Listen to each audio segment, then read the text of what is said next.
Dear student, आज का topic है हमारा cells, EMF and internal resistance. ठीक है, तो इस वाले टॉपिक में हम देखेंगे कि सेल्स क्या होते हैं, उसकी इंटरनल रेजिस्टेंस क्या होती है, उसका टर्मिनल वोल्टेज क्या होता है, उसका ईएमएफ क्या होता है। फिर हम इसमें सेल्स के कॉम्बिनेशन के बारे में पढ़ेंगे और आज हम इसमें दो कॉम्बिनेशन देखेंगे कि सेल के सीरीज़ कॉम्बिनेशन के बारे में उसका डेरिवेशन निकालेंगे और सेल्स के पैरेलल कॉम्बिनेशन के बारे में हम उसका डेरिवेशन फाइंड आउट करेंगे यहाँ पे। तो आज का जो है वो cell, a cell is an, तो सेल क्या होता है सबसे पहले हम देखते हैं। An electric cell is a source of energy that maintains continuous flow of charge in a circuit. ठीक है, तो इलेक्ट्रिक सेल क्या होता है, हमें पता ही है कि सेल जो है हमें एनर्जी प्रोवाइड करता है। ठीक है, तो कोई भी अगर वायर है उसमें हमारा फ्लो ऑफ इलेक्ट्रॉन्स वायर के अंदर तब तक नहीं होता जब तक कि हम उसमें सेल को कनेक्ट नहीं करते। ठीक है, ये हम पढ़ के आए हुए हैं कि जैसे कि मान लो ये वायर है, इसमें जब तक हम बैटरी कनेक्ट नहीं करेंगे, पोटेंशियल डिफरेंस डेवलप नहीं करेंगे, तब तक हमें कोई भी करंट नहीं मिलेगा, क्योंकि इसके अंदर के जो इलेक्ट्रॉन्स हैं वो मूव तो कर रहे हैं लेकिन वो रैंडम डायरेक्शन में आपके मूव कर रहे हैं। ठीक है, तो इलेक्ट्रॉन को एक पर्टिकुलर डायरेक्शन में मूव कराने के लिए हमें फिर यहाँ पे क्या लगाना पड़ता है, आपका एक सेल लगाना पड़ता है। ठीक है, तो इस सेल को हमें लगाना पड़ता है और ये सेल क्या करता है, ये जो बड़ी प्लेट है ये आपकी पॉजिटिव होती है और ये जो छोटी प्लेट है ये आपकी नेगेटिव होती है। तो यानी कि वायर का ये वाला एंड आपका पॉजिटिव हो जाता है और वायर का ये वाला एंड जो है आपका नेगेटिव हो जाता है। ठीक है, तो इनके बीच में क्या डेवलप हो जाता है, पोटेंशियल डिफरेंस डेवलप हो जाता है और इसी पोटेंशियल डिफरेंस की वजह से यहाँ पे जो है आपकी एक इलेक्ट्रिक फील्ड डेवलप हो जाती है। ठीक है, और वो ही इलेक्ट्रिक फील्ड जो है उस पर कितना फोर्स लगाती है इलेक्ट्रॉन्स पे, हमें पता है इलेक्ट्रिक फील्ड की वजह से उस पर कितना फोर्स लगता है, F=QE। ठीक है, तो ये जो सेल है ये आपकी टर्म पोटेंशियल डिफरेंस को जनरेट करता है, पोटेंशियल डिफरेंस की वजह से इलेक्ट्रिक फील्ड आपकी जनरेट हो रही है और इलेक्ट्रिक फील्ड जो है इलेक्ट्रॉन्स पे फोर्स लगा रही है और वो इलेक्ट्रॉन्स जो हैं इलेक्ट्रिक फील्ड की अपोजिट डायरेक्शन में मूव करते हैं। अगर इलेक्ट्रिक फील्ड आपकी इस डायरेक्शन में है तो इलेक्ट्रॉन्स जो हैं वो आपके अपोजिट डायरेक्शन में मूव करते हैं। ठीक है, तो यहीं पे यही बताया गया है कि जो इलेक्ट्रिक सेल आपका एक सोर्स ऑफ एनर्जी होता है। ठीक है, it is the source of energy that maintains continuous flow of charge in a circuit.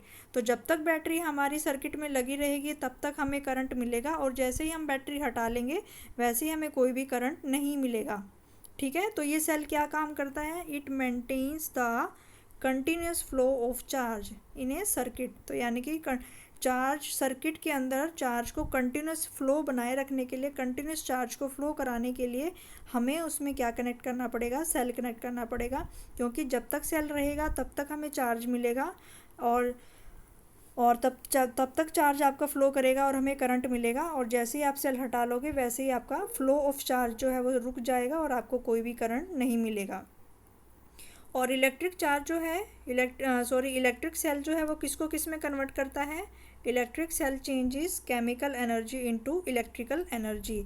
तो ये आपकी केमिकल एनर्जी को इलेक्ट्रिकल एनर्जी में कन्वर्ट करता है। तो सेल के अंदर जो इलेक्ट्रोलाइट होता है उसमें एक कैथोड होता है, एक एनोड होता है, उनके बीच में जो सेल की केमिकल एनर्जी है, केमिकल रिएक्शन उसमें होती है। ठीक है, और वो फिर किस में चेंज हो जाती है, आयंस में ब्रेकअप हो जाता है और उस आयंस के फ्लो की वजह से फिर आपको क्या मिलती है, इलेक्ट्रिकल एनर्जी मिलती है। इसके बाद नेक्स्ट है electromotive force of a cell, यानी कि सेल का जो ईएमएफ होता है, एक सेल का जो होता है उसको हम ईएमएफ कहते हैं और एक जो होता है वो आपका टर्मिनल वोल्टेज होता है।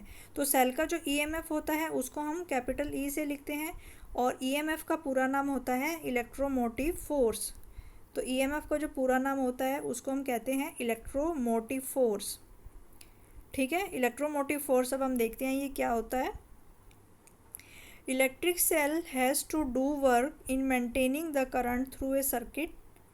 The work done by the cell in moving a unit positive charge through the whole circuit, including the cell, is called the electromotive force of the cell.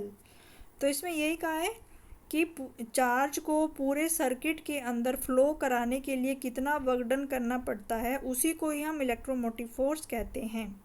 ठीक है, तो इसमें ये बताया गया है आपको work done by the cell, यानी कि सेल जो है कितना काम करता है, सेल को कितना काम करना पड़ेगा इन moving a unit positive charge, यानी कि एक चार्ज को पूरे सर्किट में मूव कराने के लिए, including the cell is called the electromotive force.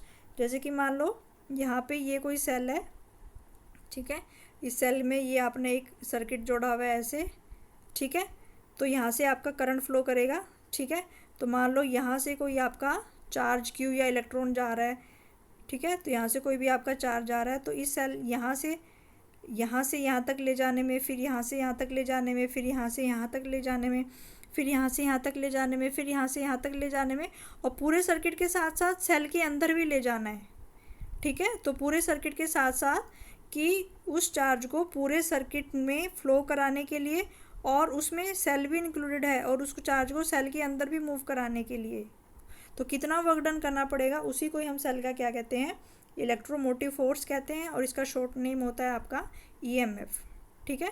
तो work done by the cell in moving a unit positive charge through the whole circuit, whole circuit में क्या आएगा, पूरे सर्किट में जो आपका सेल है वो भी आपका इंक्लूड होगा, तो यानी कि ये जो सेल है वो चार्ज जो इसके अंदर भी आपका मूव कर रहा है, ठीक है। तो पूरा वर्क डन कराने के लिए जितना वर्क डन कराएगा सेल, उसी को हम इलेक्ट्रोमोटिव फोर्स कहेंगे।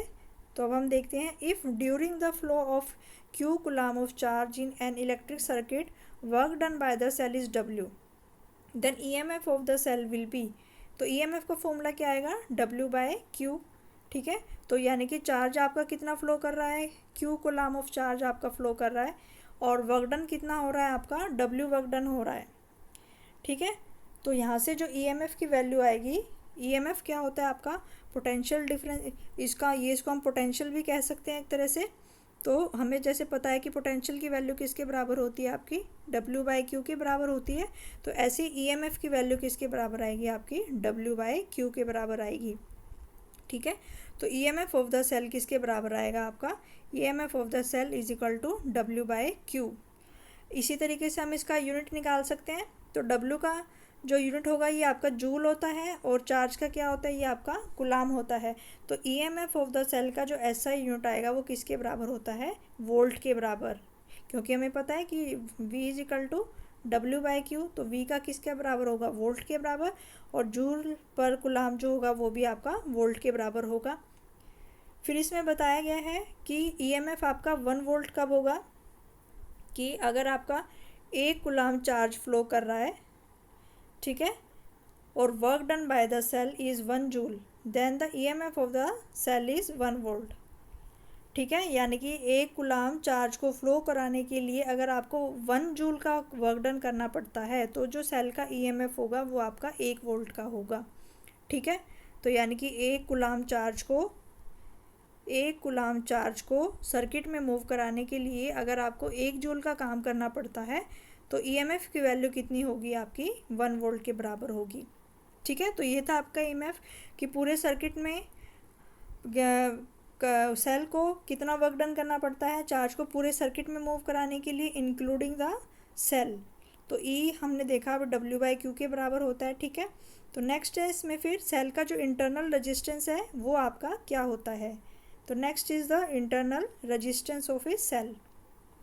Internal resistance of a cell is defined as the resistance offered by electrolyte of the cell to the flow of current through it, ठीक है।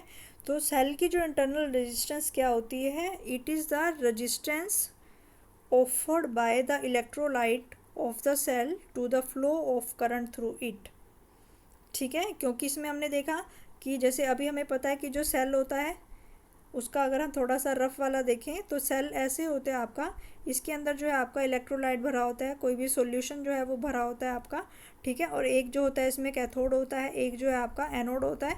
कैथोड जो है वो आपका नेगेटिव होता है और एनोड जो है वो आपका पॉजिटिव होता है, और इसको फिर आप ऐसे एक बैटरी के साथ कनेक्ट करते हो सेल, ठीक है। तो इस तरीके से ये आपका सेल होता है।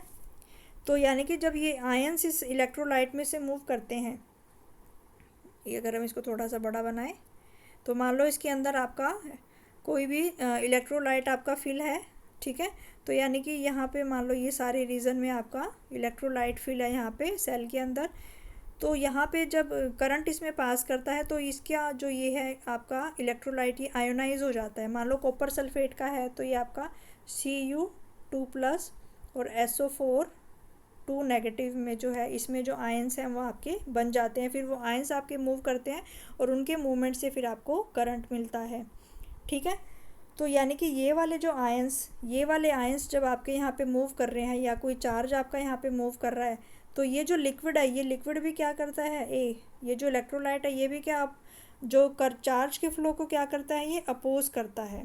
सभी इलेक्ट्रोलाइट का जो अपोजिशन है वो आपका अलग अलग होता है। जैसे हमने मेटल के केस में भी देखा कि कुछ मेटल्स जो होती हैं वो कंडक्टर होती हैं, कुछ जो है वो आपकी इंसुलेटर होती हैं। कंडक्टर जो है वो बहुत कम रेजिस्टेंस ऑफर करते हैं to the flow of charge. तो ऐसे जो इलेक्ट्रोलाइट होते हैं जो आपके उनका रेजिस्टेंस भी सभी के लिए अलग अलग होता है। ठीक है, तो यहाँ पे इंटरनल रेजिस्टेंस का मतलब कि जब ये आयंस आपके इसमें मूव कर रहे हैं या चार्ज कैरियर आपका इसमें मूव कर रहा है तो ये जो लिक्विड है ये कितना रेजिस्टेंस ऑफर कर रहा है, ये लिक्विड आपका कितना रेजिस्टेंस ऑफर कर रहा है to the movement of flow of charge carriers. यानी कि जब वो चार्ज कैरियर्स इसके अंदर से फ्लो कर रहे हैं, कैथोड से एनोड की तरफ जा रहे हैं, तो वो कितनी रेजिस्टेंस ऑफर कर रहा है लिक्विड, उसी को ही हम क्या कहते हैं, सेल की इंटरनल रेजिस्टेंस कहते हैं। ठीक है, तो यही आ गया आपका it is the resistance offered by electrolyte of the cell. यानी कि सेल के अंदर जो आपने केमिकल भरा हुआ है जैसे कॉपर सल्फेट है या एल्यूमिनियम क्लोराइड है, कोई भी जो भी आपने इलेक्ट्रोलाइट फिल किया हुआ है तो वो चार्ज के फ्लो को कितनी रेजिस्टेंस ऑफर करता है उसी को हम इंटरनल रेजिस्टेंस कहते हैं। ठीक है, इंटरनल रेजिस्टेंस का फिर जो सिंबल होता है उसको हम कैसे लिखते हैं, स्मॉल आर से, इसका सिंबल स्मॉल आर होता है और क्योंकि रेजिस्टेंस है तो इसका ऐसा यूनिट क्या होगा, आपका ओम होगा। फिर जो सेल की इंटरनल रेजिस्टेंस है वो आपकी 3 फैक्टर्स पे डिपेंड करती है। It is directly proportional to the separation between 2 plates of the cell. यानी कि सेल के अंदर 2 प्लेट होती हैं, एक आपका कैथोड होता है एक आपका एनोड होता है। तो रेजिस्टेंस ऑफ द सेल जो है वो दोनों कैथोड और एनोड के बीच के सेपरेशन पे डिपेंड करती है। अगर सेपरेशन ज़्यादा होगा तो रेजिस्टेंस ज़्यादा होगी, अगर सेपरेशन कम होगा तो रेजिस्टेंस आपकी कम होगी। सेकंड है it is inversely proportional to the area of the plate dipped into electrolyte. यानी कि कैथोड और एनोड का कितना पोर्शन आपने इलेक्ट्रोलाइट में डिप किया हुआ है। अगर ज़्यादा पोर्शन आप डिप करोगे तो उसकी रेजिस्टेंस कम होगी और अगर आप कम पोर्शन को डिप करोगे तो उसकी रेजिस्टेंस ज़्यादा होगी, क्योंकि ये आपका इन्वर्सली प्रोपोर्शनल होता है। और फिर थर्ड पॉइंट एक इस पर डिपेंड करता है, it depends on nature, concentration and temperature of the electrolyte. तो यानी कि इलेक्ट्रोलाइट जो आपने लिया है उसका नेचर कैसा है, उसका कितना कंसंट्रेशन आपने लिया है, उसको कितने टेम्परेचर पे आपने लिया है, तो इन सब चीज़ों पे सेल की इंटरनल रेजिस्टेंस जो है वो आपकी डिपेंड करती है। और जैसे ही आप इलेक्ट्रोलाइट की कंसंट्रेशन को बढ़ाते हो तो आपकी जो रेजिस्टेंस है वो भी आपकी बढ़ जाती है। ठीक है, तो सेल की इंटरनल रेजिस्टेंस 3 फैक्टर पे डिपेंड करती है कि दोनों प्लेट्स के जो आपकी सेल की दोनों प्लेट्स हैं कैथोड और एनोड के बीच के सेपरेशन पे डिपेंड करती है। एक कैथोड और एनोड का कितना पोर्शन आपने इलेक्ट्रोलाइट में डिप किया हुआ है उस पर डिपेंड करती है। और जो आपने इलेक्ट्रोलाइट लिया है उसके नेचर पे, कंसंट्रेशन पे, टेम्परेचर पे, ये सारी चीज़ें आपकी डिपेंड करती हैं। नेक्स्ट है फिर आपका टर्मिनल पोटेंशियल डिफरेंस। ठीक है, टर्मिनल पोटेंशियल डिफरेंस में इसमें हम पहले टर्मिनल पोटेंशियल डिफरेंस की डेफिनेशन देख लेते हैं। Terminal potential difference of a cell is defined as the potential difference between the two terminals of a cell in a closed circuit. Closed circuit का मतलब when current is drawn from the cell. It is represented by V and its unit is volt. तो terminal potential difference क्या होता है, cell का terminal potential difference क्या होता है, उसकी दोनों प्लेट्स के बीच का पोटेंशियल डिफरेंस जब उसको आपने क्लोज्ड सर्किट में लगाया है। ठीक है, तो terminal potential difference of the cell is defined as the potential difference between the 2 terminals of the cell. तो यानी कि सेल के जो 2 टर्मिनल होते हैं, एक आपका कैथोड होता है एक आपका एनोड होता है, दोनों के बीच में कितना पोटेंशियल डिफरेंस है जब आपने सेल को क्लोज्ड सर्किट में लगाया है। ठीक है, तो यही इम्पोर्टेंट है इसमें कि आपको अभी जैसे मैंने बताया कि सेल में ये हमने इलेक्ट्रोलाइट यानी कि लिक्विड फिल किया हुआ है, जो इलेक्ट्रोलाइट होता है, एक जो है ये आपका कैथोड होता है, एक जो है ये आपका एनोड होता है। ठीक है। मान लो ये कैथोड है और ये एनोड है, तो कैथोड जो होता है ये नेगेटिव चार्ज होता है और एनोड जो है ये आपका पॉजिटिव चार्ज होता है। तो दोनों टर्मिनल्स के बीच का जो पोटेंशियल डिफरेंस है उसी को ही हम क्या कहते हैं, टर्मिनल पोटेंशियल डिफरेंस। जब आप इसको किस में यूज़ करते हो, क्लोज्ड सर्किट में यूज़ करते हो। अगर आप इसको क्लोज्ड सर्किट में यूज़ करते हो तो ये आपका टर्मिनल पोटेंशियल डिफरेंस हो जाएगा, और अगर आप इसको ओपन सर्किट में यूज़ करते हो तो ये सेल के ईएमएफ के बराबर हो जाएगा। ठीक है, तो ये इसमें बताया गया है टर्मिनल पोटेंशियल डिफरेंस जो होता है, it is the potential difference between the two terminal of the cell in a closed circuit. Closed circuit में ये सेल का टर्मिनल पोटेंशियल डिफरेंस होता है। ठीक है, तो पोटेंशियल डिफरेंस है तो इसको हम किससे रिप्रेजेंट करेंगे, वी से रिप्रेजेंट करेंगे, और इसका जो यूनिट होगा वो क्या होगा, आपका वोल्ट होगा। फिर यहाँ पे है terminal potential difference of a cell is always less than the EMF of a cell. जो टर्मिनल पोटेंशियल डिफरेंस होता है सेल का, हमेशा वो ईएमएफ ऑफ द सेल से कम होता है। टर्मिनल पोटेंशियल डिफरेंस की जो वैल्यू होती है ईएमएफ ऑफ द सेल से हमेशा उसकी कम होती है। क्यों? क्योंकि in a closed circuit current flows through the circuit including the cell. ठीक है, क्योंकि क्लोज सर्किट में जो है वो करंट भी फ्लो कर रहा है। ठीक है, और वो करंट जो है आपका सर्किट में तो फ्लो कर ही रहा है। ठीक है, वो जो क्लोज सर्किट में आपका करंट फ्लो कर रहा है, ठीक है, वो करंट जो है आपका वो सर्किट में भी जा रहा है, और वही करंट जो है वो आपका सेल के अंदर भी जा रहा है, दोनों के अंदर वो जा रहा है। तो सेल के अंदर भी अगर करंट जाएगा तो करंट, फिर सेल के अंदर क्या है, सेल के अंदर हमारी एक इंटरनल रेजिस्टेंस भी है। ठीक है, उस इंटरनल रेजिस्टेंस की वजह से वहाँ पे कोई ना कोई पोटेंशियल ड्रॉप आपका होगा। पोटेंशियल ड्रॉप हमें पता है किसके बराबर होता है, आई आर के बराबर होता है potential drop. V is equal to I R होता है, सिंपल जो ओम्स लॉ हमारा होता है। ठीक है, तो उसने कहा है कि जो टर्मिनल पोटेंशियल डिफरेंस की जो वैल्यू होती है वो ईएमएफ से कम क्यों होती है, क्योंकि टर्मिनल पोटेंशियल डिफरेंस हम किस में मेज़र करते हैं, क्लोज्ड सर्किट में। और क्लोज्ड सर्किट में जो आपका करंट है वो फ्लो करेगा। ठीक है, वो करंट जो है आपका वो सर्किट में भी जा रहा है और वो आपके सेल में भी जा रहा है। तो जैसे ही वो सेल में से जाता है तो सेल के अंदर भी क्या है, आपकी एक रेजिस्टेंस है। तो उस रेजिस्टेंस की वजह से वहाँ पे कोई ना कोई आपका पोटेंशियल ड्रॉप होगा। उस पोटेंशियल ड्रॉप की वैल्यू, अभी हमने क्या कहा था, इंटरनल रेजिस्टेंस को हमने किससे रिप्रेजेंट किया था, स्मॉल आर से। तो कितना पोटेंशियल ड्रॉप होगा सेल के अंदर, सेल के अंदर का जो पोटेंशियल ड्रॉप होगा उसको हम लिखेंगे आई इंटू आर।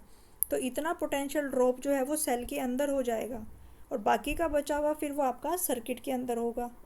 ठीक है, तो इतनी वैल्यू से जो आपका ईएमएफ है वो आपका टर्मिनल वोल्टेज से ज़्यादा होगा, या हम कह सकते हैं कि इतनी वैल्यू से टर्मिनल पोटेंशियल डिफरेंस ईएमएफ से आपकी कम होगी। ठीक है, तो यहाँ से हम लिख सकते हैं this is the amount of potential by which terminal potential difference is less than the EMF of the cell. ठीक है, तो ईएमएफ जो होती है वो आपकी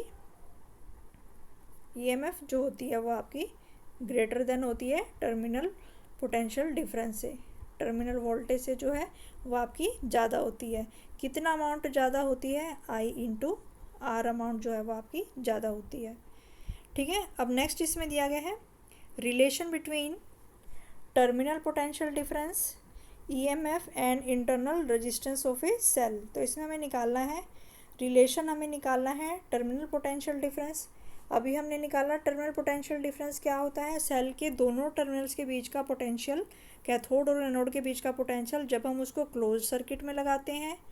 ठीक है, और फिर हमने देखा ईएमएफ क्या होता है कि सेल के दोनों टर्मिनल का डिफरेंस जब वो आपका ओपन सर्किट में होता है। तो ईएमएफ का मतलब है ओपन सर्किट में कैथोड और एनोड का। ठीक है, तो यानी कि ये अगर आपका है सेल, मान लो ये आपका कैथोड हो गया, ये आपका एनोड हो गया, तो अगर यहाँ पे I इजिकल टू ज़ीरो है, यानी कि I इजिकल टू ज़ीरो का मतलब करंट यहाँ पे ज़ीरो हो गया, इसका मतलब ये क्या हो गया, आपका ओपन सर्किट हो गया। ओपन सर्किट में इस कैथोड और एनोड के बीच का जो पोटेंशियल डिफरेंस होगा उसको हम क्या कहते हैं, ईएमएफ कहते हैं। ठीक है, और अगर इसी को ही हम बैटरी के साथ कनेक्ट कर दें, ठीक है, मान लो इसी को ही हमने बैटरी के साथ कनेक्ट कर दिया, तो इसको हमने क्लोज सर्किट में ले लिया, तो I is not equal to zero, तो ये क्या बन जाएगा फिर आपका क्लोज सर्किट हो जाएगा। और क्लोज सर्किट में अब एनोड और कैथोड के बीच का जो पोटेंशियल डिफरेंस होगा उसको हम क्या कहेंगे, टर्मिनल पोटेंशियल डिफरेंस हम कहेंगे इसको, ठीक है। तो ओपन सर्किट में जब करंट की वैल्यू आपकी ज़ीरो होती है, जब आप उसको कोई भी करंट आप सेल में से ड्रॉ नहीं करते, तो कैथोड और एनोड के बीच का जो पोटेंशियल डिफरेंस है उसको हम ईएमएफ कहते हैं। और जब हम उसको सर्किट में लगा देते हैं और करंट फ्लो करता है, सेल में से करंट जा रहा है, तो दोनों टर्मिनल्स के बीच का जो पोटेंशियल डिफरेंस है उसको हम टर्मिनल पोटेंशियल डिफरेंस कहते हैं। तो अब हम रिलेशन निकालेंगे, इम्पोर्टेंट है ये रिलेशन आपका, ठीक है। अब हम इसमें क्या निकालेंगे, जो सेल की इंटरनल रेजिस्टेंस का फॉर्मूला है वो हम इसमें निकालेंगे। फिर इसमें दिया गया है, ये कोई आपका सर्किट है यहाँ पे, ठीक है। तो इस सर्किट में यहाँ पे इस वाले सर्किट को अगर हम देखें यहाँ पे, तो यहाँ पे आपका एक सेल दिया गया है, ये आपका सेल है। और जब भी आप सेल बनाते हो ऐसे, तो जैसे ही आपने कोई सेल बनाया है तो हमें इसके साथ एक छोटी सी रेजिस्टेंस बनानी पड़ेगी, ठीक है। तो अगर इस सेल की ईएमएफ ई है तो इसकी इंटरनल रेजिस्टेंस जो है वो हमें बनानी पड़ेगी। और उस इंटरनल रेजिस्टेंस को हम कौन से सिंबल से लिखेंगे, स्मॉल आर के सिंबल से हम लिखेंगे, ठीक है। तो ये आपको ध्यान में रखना है। तो कोई भी हमने सेल बनाया है उसके साथ में हमें उसकी इंटरनल रेजिस्टेंस भी बनानी है। तो ये सेल के अंदर की रेजिस्टेंस है, सर्किट में ये हमने बाहर दिखाई है, लेकिन ये सेल के अंदर की रेजिस्टेंस है, यानी कि सेल के अंदर जो हमने इलेक्ट्रोलाइट भरा हुआ है ये उस इलेक्ट्रोलाइट की रेजिस्टेंस है to the flow of ions और to the flow of charge, ठीक है। तो यहाँ पे ये सर्किट आपका, तो ये जो सेल है ये हमने सेल बनाया है, ये सेल का पॉजिटिव प्लेट है और छोटे वाला जो लाइन है वो आपकी सेल की नेगेटिव प्लेट है। और ये जो है आर, ये सेल का इंटरनल रेजिस्टेंस है, सेल के अंदर की रेजिस्टेंस है जिसको हमने स्मॉल आर से दिखाया गया है। और ये जो है ये आपकी रेजिस्टेंस जो आपने एक्सटर्नल रेजिस्टेंस सर्किट में लगाई है ये वो है आपकी, और ये पूरा सर्किट आपका है, ठीक है। तो जैसे ये सर्किट आपका कनेक्ट होगा तो करंट हमेशा आपकी पॉजिटिव प्लेट से निकलेगा, ठीक है। फिर इसमें से जाएगा आपका, और फिर ये जो करंट है आपका ऐसे जाएगा, ठीक है। तो अब हम इसमें रिलेशन निकालते हैं। If no current is drawn from the cell, ठीक है, अगर सेल में से कोई भी करंट आपका ड्रॉ नहीं होगा, the cell is in open circuit, so the EMF of the cell will be equal to the terminal potential difference of the cell. तो वो कह रहे हैं कि अगर सेल में से कोई भी करंट हम ड्रॉ नहीं करेंगे, ठीक है, तो सेल जो है हमारा वो ओपन सर्किट में होगा, ठीक है। और हमारे जो ईएमएफ की वैल्यू होगी वो किसके बराबर होगी, टर्मिनल पोटेंशियल डिफरेंस के। दोनों किसके बराबर होंगे, दोनों की वैल्यू सेम होगी। ओपन सर्किट में दोनों की वैल्यू क्या होती है, सेम होती है, ठीक है। तो इसमें यही है, ओपन सर्किट में दोनों की वैल्यू सेम होगी, ठीक है। फिर इसमें फिर हम नेक्स्ट देखते हैं, यानी कि जब आपके आई की वैल्यू ज़ीरो है, आई की वैल्यू ज़ीरो का मतलब ये आपका ओपन सर्किट है, तो ओपन सर्किट में दोनों जो होते हैं वो आपके सेम होते हैं। तो ये जो टर्मिनल पोटेंशियल डिफरेंस की मैक्सिमम वैल्यू होती है ओपन सर्किट में वो किसके बराबर होती है, ईएमएफ ऑफ द सेल के बराबर होती है, ठीक है। तो ओपन सर्किट में वी की वैल्यू ई के बराबर हो गई, ठीक है। अब सेकेंड पॉइंट हम देख रहे हैं, अब हम क्लोज सर्किट की बात कर रहे हैं। यहाँ पे consider a cell of EMF E, कोई भी जो हमने सेल लिया है उसका ईएमएफ हमने कितना लिया है, ई लिया है, और उसकी जो इंटरनल रेजिस्टेंस है उसको हमने स्मॉल सिंबल आर के साथ में लिखा है। तो हमें पता है कि सेल के साथ में हमें एक सेल का ईएमएफ बनाना है और उसकी इंटरनल रेजिस्टेंस आर बनानी है। तो ये उसका ईएमएफ ई हो गया और उसकी इंटरनल रेजिस्टेंस आर हो गई। इसको हमने किसके साथ कनेक्ट किया है, एक्सटर्नल रेजिस्टेंस आर के साथ में, ठीक है। तो ये आपका सेल हो गया, ये उसकी इंटरनल रेजिस्टेंस होगी और इसको हमने रेजिस्टेंस आर के साथ में कनेक्ट किया है। तो ये आपका क्लोज सर्किट हो गया। तो करंट जो है वो फ्लो करेगा, ठीक है। तो current run from the cell, तो सेल में से कितना करंट फ्लो करेगा, तो हमें पता है V is equal to I R होता है। तो I की वैल्यू हम किससे निकाल लेंगे, V अपॉन आर से निकाल लेंगे हम यहाँ पे, ठीक है। अभी हमने देखा V की वैल्यू किसके बराबर है ऊपर, तो V की वैल्यू जो है वो आपकी E के बराबर है, ठीक है।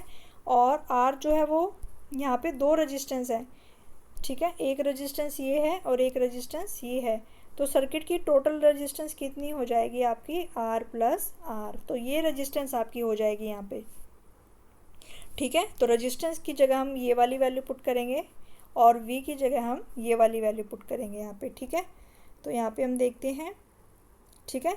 तो करंट की वैल्यू हो गई आपकी I is equal to V upon R, तो V की जगह हो गया यहाँ पे आपका E और रेजिस्टेंस की जगह हो गया आपका R प्लस R, क्योंकि यहाँ पे एक रेजिस्टेंस तो आपने एक्सटर्नल वाली कनेक्ट की है और एक जो है ये सेल के अंदर वाली है, सेल के अंदर जो इलेक्ट्रोलाइट है ये उसकी रेजिस्टेंस है। तो टोटल रेजिस्टेंस यहाँ पे हो गई आपकी R प्लस R, ठीक है। तो E यहाँ पे फिर हो गया आपका EMF of the cell, E is the EMF of the cell, R is the external resistance, ठीक है। और small r is the internal resistance, small r internal हो गई, कैपिटल R जो है वो एक्सटर्नल हो गई।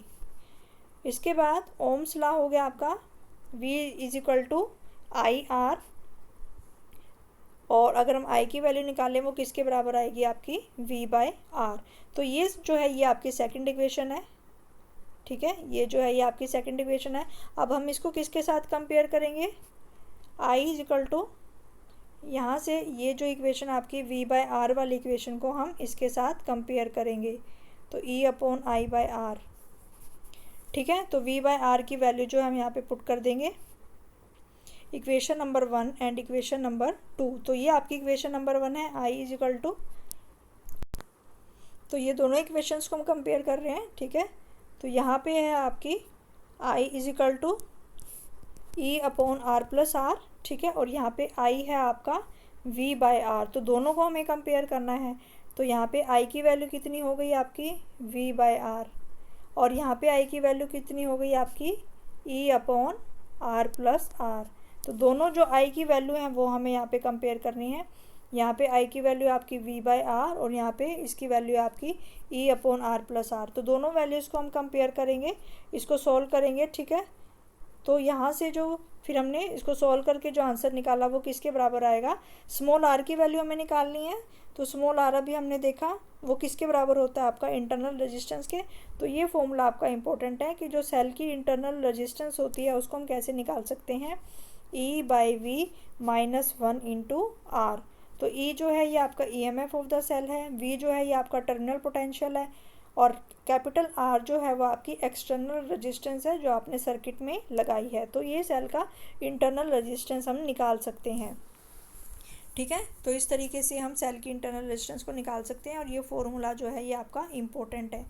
फिर यहाँ से by the definition terminal potential difference को फिर हम कैसे लिखेंगे, V is equal to E minus IR, क्योंकि अभी हमने देखा कि जो हमारे टर्मिनल पोटेंशियल डिफरेंस की वैल्यू वो हमारे EMF से कम होती है, और वो कितनी कम होती है आपकी IR, क्योंकि सेल के अंदर की जो रेजिस्टेंस है वो R है, तो उसके अंदर कितना पोटेंशियल ड्रॉप होगा करंट की वजह से, I into R potential drop होगा, ठीक है।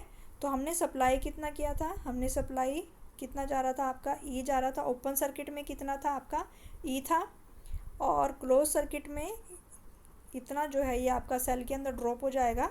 तो यानी कि ये किसके बराबर हो जाएगा आपका V के बराबर हो जाएगा। तो किन्हीं भी दो पॉइंट्स के बीच का जो आपका या टर्मिनल के बीच का जो आपका पोटेंशियल डिफरेंस है उसको हम किससे लिखेंगे, E माइनस IR, और R की वैल्यू जो है हम इस फॉर्मूले से निकाल सकते हैं। तो ये दोनों आपके इम्पोर्टेंट हैं, ठीक है। R is equal to E by V minus 1 into R और V is equal to E minus IR। तो इस वाले टॉपिक में हमने देखा कि सेल क्या होता है, ठीक है, इलेक्ट्रोमोटिव फोर्स क्या होता है, हमने उसकी डेफिनेशन देखी यहाँ पे, इंटरनल रेजिस्टेंस क्या होती है, ठीक है, और वो कौन कौन से पैरामीटर पे डिपेंड करती है। फिर हमने देखा टर्मिनल पोटेंशियल डिफरेंस आपका क्या होता है, ठीक है। फिर हमने यहाँ पे एक रिलेशन निकाला है टर्मिनल पोटेंशियल डिफरेंस के EMF ऑफ द सेल और इंटरनल रेजिस्टेंस ऑफ सेल का क्या आपका रिलेशन होता है, ठीक है। फिर ये हमने देखा कि जो आपका टर्मिनल पोटेंशियल डिफरेंस है उसकी वैल्यू जो है वो E माइनस IR के बराबर होती है, ठीक है।